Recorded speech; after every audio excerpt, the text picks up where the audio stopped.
Terbenus, selamat sore menjelang malam.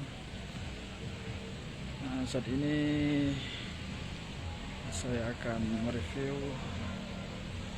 reklame pantai Pak Dongko yang terbengkalai atau rusak.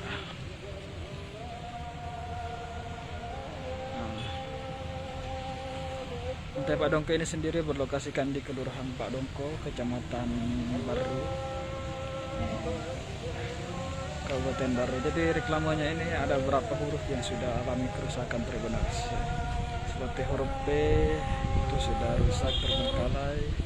Pantai ini juga huruf B dan O kondisinya sudah tidak terurus terbenas.